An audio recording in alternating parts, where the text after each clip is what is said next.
So it's Saturday morning, the 14th of January, and we're here at Phoenix Square with David Zicarelli. How are you, David? I'm great. Good, good. Now, you're the CEO of Cycling 74, the organisation behind Max and MSP, which is the conference here, the M4U conference. So tell us a little bit about Cycling 74 and maybe how it got started. Sure. Well, the software Max has actually been around for almost 30 years now, and I've been involved with it for about 25 years, and started at IRCAM, a French computer music research institute in Paris, and I was involved in making it available as a commercial product back in the early 1990s, and been working on it ever since. And in the late 90s, we started the company specifically to start adding things to Max, but then eventually we took over the whole project, and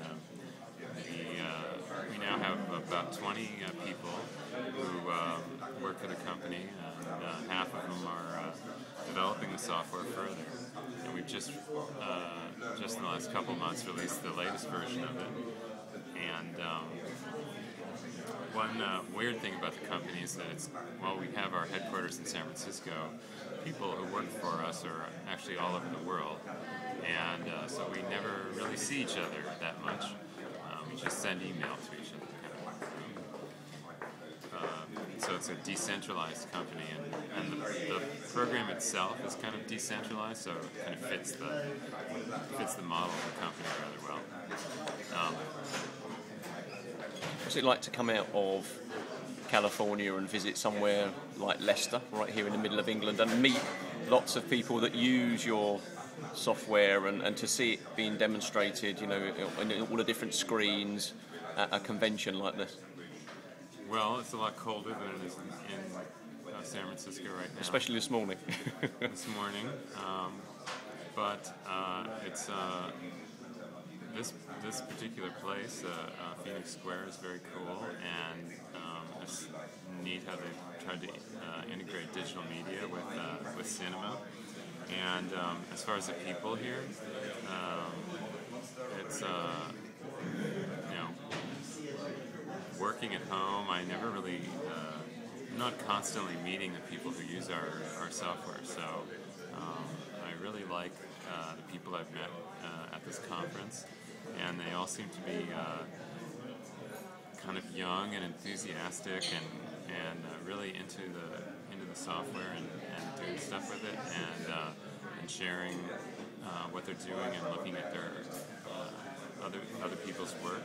Because the people I've spoken to, it's all about how you use it yourself, isn't it? It's that personal exploration, being able to use your software and pushing it in different directions and different boundaries. And that must be quite interesting to run an organisation like that, where you make this software available and then almost leave the interpretation of how it's used to others.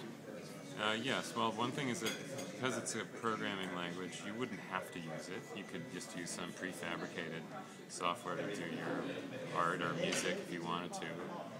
But people who are attracted to it are not satisfied with the prefabricated off-the-shelf software, so they're trying to kind of hack stuff together themselves, and they're looking for basically not just inventing new kinds of art or music, but inventing a new process for doing it.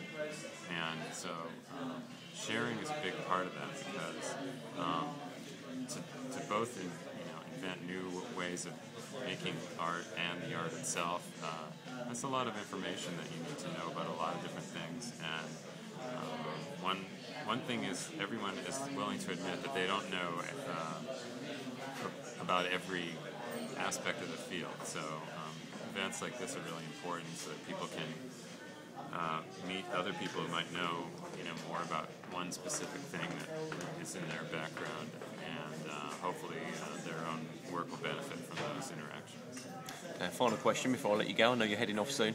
I spoke to Sean Carroll, the man behind the convention, yesterday, who's been more and more moving at speed throughout the week as the conventions got closer. As someone who's organised a few events, I felt for him all week and keep asking him if he's okay. But What's it like to come to somewhere like here, a convention that's been organised by an individual like that? I mean, it must be really good to see someone that believes in it enough to be able to put a lot of time and effort and get a lot of partners on board to be able to pull off a convention to showcase the software. We do we've done our own conventions like this, and so I fully appreciate the amount of work that goes into putting these events on, and I'm also really impressed with Sean's taste and the people that he's picked and found, a lot of whom I wasn't really familiar with. So that's really interesting to come here where the same people that people in our company might not, the same people that our company knows about aren't here, and it's a whole new crowd of people, and to see the activity from all over the UK and elsewhere in Europe that have come here to converge on Leicester is pretty cool. It's like you have a sense of what's going on with the community of your software, but you realize that it's kind of a limited view, and so it's like a whole. It's too simple to say it's a different country, but it's like a whole new take, isn't it? You see it through different culture and stuff. Right. And so that's really exciting to see that that's developed here. And so I've had a good time. Brilliant. David, thanks very much for agreeing to talk to us on a safe journey back. All right, thanks.